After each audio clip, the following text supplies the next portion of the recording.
Super star Rajinikanth தற்போது Jailer 2 படத்தில் பிஸியாக நடித்து கொண்டு வராரு. இந்த ஜெயிலர் 2 படத்தை நெல்சன் தான் எடுக்கிறாரு. மேலும் இந்த ஜெயிலர் 2 படம் செப்டம்பர் மாதம் வெளியாகும் என சொல்லப்படுது. தொடர்ந்து இந்த படத்துடைய டப்பிங் ஒர்க்ஸ் போய்கொண்டிருக்கு. அதற்கு நடுவில் சூப்பர் ஸ்டார் ரஜினிகாந்துமே பார்த்தீங்கன்னா சில சீன்கள் பிடிக்காததுனால ரீஷூட் பண்ண சொல்லிட்டாராம். மேலும் இந்த படத்தில் கேமியோவாக ரித்திக் ரோஷன் நடிக்கிறதுனால அவருடைய டெஸ்ட் லுக் பண்ணிவிட்டு மேலும் அவருக்கான ரெஃபரன்ஸை இந்த படத்தில் ஆட் பண்ணுறாங்களாம். இதனால தான் ஜெயிலர் 2 படம் ரிலீஸ் ஆக தாமதமாகும் என சொல்லப்படுது. அதை தொடர்ந்து பார்த்தீங்கன்னா தலைவர் 173 படம் ஏன் இன்னும் ஆரம்பிக்கலை என ரசிகர்கள் கேள்வி கேட்க ஆரம்பிச்சிட்டாங்க. தொடர்ந்து இந்த படம் ஆரம்பிக்கப்படுமா இல்லை கைவிடப்படுமா என்கின்ற கேள்விகளும் தற்போது இணையத்தில் வேகமாக பரவிட்டு வருது. தொடர்ந்து சூப்பர் ஸ்டார் ரஜினிகாந்த் அவர்கள் கமல்ஹாசனுடைய ப்ரொடக்ஷனில் தலைவர் 173 படத்தில் நடிக்கிறதா கமிட் ஆனார். ஆனால் இப்போ வரைக்கும் அதற்கான இயக்குனர் யார் என்றே தெரியல. ஆரம்பத்தில் சுந்தர்சி என சொல்லப்பட்டது.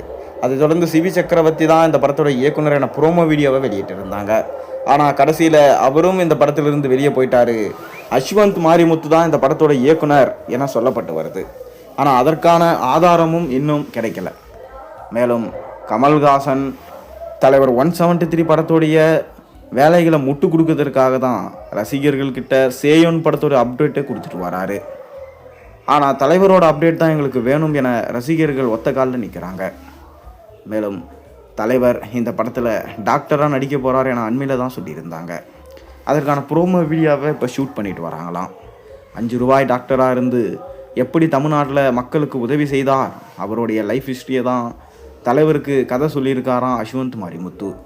அதை கேட்ட தலைவரும் கமல்ஹாசனும் சூப்பராக இருக்குது கண்ணா, கண்டிப்பாக நம்ம பண்ணலாம் என கதையை டெவலப் பண்ண சொல்லி அந்த கதையும் பிடிச்சு இப்போ அதற்கான ஷூட்டிங்கில் இறங்க போகிறாங்களாம். தொடர்ந்து ஜூலை மாதம் முதல் வாரத்தில் இந்த படத்தோட ஷூட்டிங் இருக்கும் என சொல்லப்படுது. பொங்கலுக்கு இந்த படத்தை நம்ம எதிர்பார்க்கலாம். மேலும் சூப்பர் ஸ்டார் ரஜினிகாந்த் அவர்களுடைய இந்த தலைவர் 173 படத்தோடைய ஃபஸ்ட்டு ஷெடியூல் பார்த்தீங்கன்னா பாடல் காட்சியில் தான் ஆரம்பிக்க போகிறாங்களாம். பிரம்மாண்ட செட்டு போட்டு அதில் சூப்பர் ஸ்டார் ரஜினிகாந்த் பல நடன கலைஞர்களோடு சேர்ந்து ஆட போகிறதா சொல்லப்படுது. இது வரைக்கும் எத்தனையோ பேருக்காக சூப்பர் ஸ்டார் ரஜினிகாந்த் பாட்டில் ரெஃபரன்ஸ் வச்சுருக்காரு. முதல் முறையாக டாக்டர்ஸுகளுக்கு குரல் கொடுக்குற விதமாக சூப்பர் ஸ்டார் ரஜினிகாந்த் அவர்கள் இந்த பாடலில் அப்பீரியன்ஸ் ஆவார் என சொல்லப்படுது. பொறுத்திருந்து பார்ப்போம். நீங்கள் என்ன நினைக்கிறீங்க? தலைவர் 173 படத்தோட இயக்குனர் அஸ்வந்த் தானா? உங்கள் கருத்துக்களை மறக்காமல் கீழே கமெண்ட்டில் சொல்லுங்கள். மேலும் சேனலுக்கு சப்ஸ்கிரைப் பண்ணுங்கள், பெல் ஐக்கனை ப்ரெஸ் பண்ணுங்கள்.